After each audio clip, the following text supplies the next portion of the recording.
C'est le coin lecture, donc le livre du mois, avec ce mois-ci l'histoire qui nous a séduite, celle d'une source particulière, Mathilde. Eh oui, le plancher de Joachim, l'histoire retrouvée du village français, c'est d'abord l'histoire d'une source, et une source incroyable. Alors, on va faire un petit voyage, on va aller dans les Hautes-Alpes, dans un village qui s'appelle maintenant les Crots, mais qui avant s'appelait les Crottes. Donc on comprend qu'ils aient changé en 1970, mais donc dans ce village des Crots se dresse un château, très beau château, très belle bâtisse, on le voit, avec des tours, vraiment très joli, et un plancher. Et puis les propriétaires du château, il n'y a pas très longtemps, décident de refaire le vieux plancher, défont le plancher, et que trouvent-ils au dos des lattes, au dos des cales?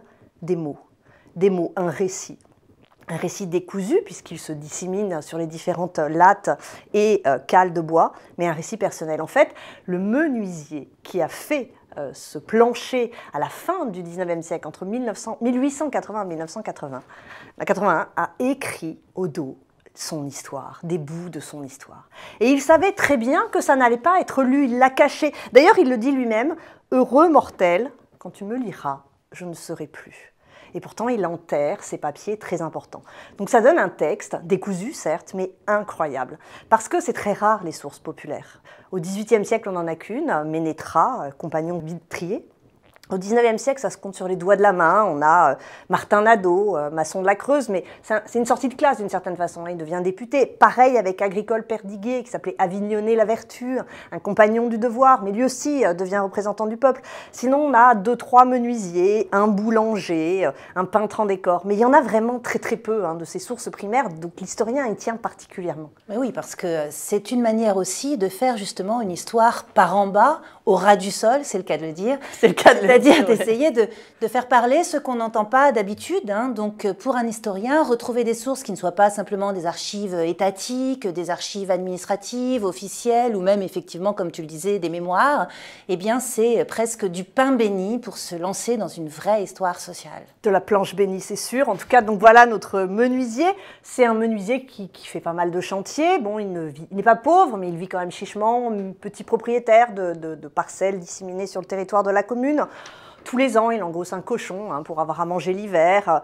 Mais bon, on est vraiment bien dans les classes populaires. Et donc, il couche sur son bois ce récit de vie qui est matiné de ses impressions personnelles et du tableau du village et de ses concitoyens.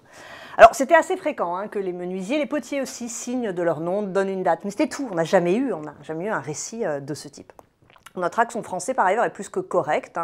Ce que l'auteur du livre, Jacques-Olivier Boudon, en fait, explique, parce que sa mère était protestante, donc beaucoup plus ouverte, en fait, à l'écriture et à la lecture, mais sans doute aussi parce que c'est un métier très qualifié qui nécessite de savoir lire et écrire. Son récit est absolument sans phare. Il y livre des impressions sexuelles, par exemple. Il s'étonne que la femme qu'il épouse, dont il est amoureux, n'ait, je cite, ce n'est pas moi, jamais connu de pine, ce qui est un peu surprenant quand on lit ça. Et ça l'étonne d'ailleurs, lui aussi, enfin, plutôt qu'elle ne l'ait pas connu, pas de le lire. C'est un homme qui, surtout, livre des aigreurs. C'est pas un texte très positif. Faiblesse de ses revenus, dont il se plaint, cherté de la vie, dont il se plaint aussi. Et puis, surtout, c'est un condensé de toutes ces haine recuite contre tous ses voisins, citoyens. En gros, il atomise tous ses copains à grands coups de latte, c'est le cas de le dire. Un de ses amis d'enfance qui l'accuse d'infanticide, un autre qui l'accuse de pédophilie, le curé dont il suggère qu'il se comporte très très mal, très hashtag balance ton porc contre les femmes du village, les conseillers municipaux qu'il traite d'incultes, un maire qu'il traite de corrompu et qui détourne de l'argent. Donc voilà, on a tout pour lui. Le village, c'est que des cochons et des vautours. Cela dit, c'est très intéressant comme source.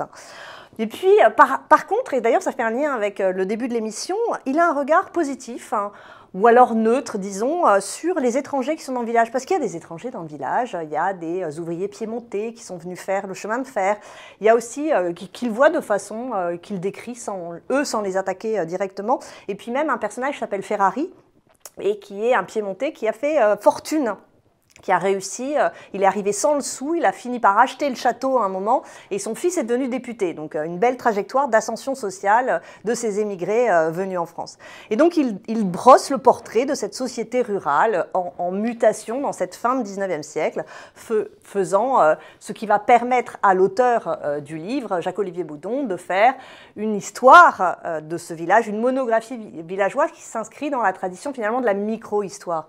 Oui, ce qu'on appelle la micro-histoire, c'est un courant historiographique. L'historiographie, c'est la manière dont on écrit l'histoire, qui part en fait de ce qu'ils appellent le paradigme indiciaire, c'est-à-dire un petit indice, l'exceptionnel normal aussi, disent-ils, un petit indice, un personnage qu'on va filer comme ça et dont on va faire un petit peu l'élément emblématique d'une époque. Alors c'est complètement l'inverse de faire l'histoire des masses ou l'histoire quantitative. On suit un individu, on suit une trajectoire biographique, généralement de quelqu'un d'ordinaire, donc exactement comme notre menuisier. Et puis on en déduit, on fait des hypothèses, parce qu'évidemment, généralement, c'est une source unique. Donc on fait une hypothèse de généralisation pour essayer de comprendre un petit peu ce qui se joue de manière plus globale à l'échelle du village et à l'échelle d'une société tout entière. Voilà, donc on a dans le livre, en plus de cette source merveilleuse, donc un portrait de ce village assez classique. Ça ne renouvelle pas l'histoire rurale avec ses paysans artisans, ses quelques notables, sa démographie en déclin, sa polyculture vivrière, sa vigne qui meurt du phylloxéra, le prix du pain qui monte, le prix du vin qui monte, les conflits d'usage du sol, les conflits... Enfin, il y a les écoles, les luttes entre monarchistes et républicains, l'anticléricalisme croissant, les fêtes populaires, la sexualité, le goût de la danse, l'Église qui regarde tout ça d'un air très critique qui est bien le sien. Et donc cette plongée dans ce village des crottes devenues des crocs. Et par ailleurs, sachez que toutes les pièces n'ont pas été refaites et que peut-être, si l'on retourne d'autres lattes, on aura la suite de l'histoire de Joachim Martin, ce merveilleux menuisier du village des Hautes-Alpes. Voilà, c'était donc l'histoire à coups de latte. Merci Mathilde avec le plancher de Joachim. Merci à toutes et à tous et à la prochaine fois.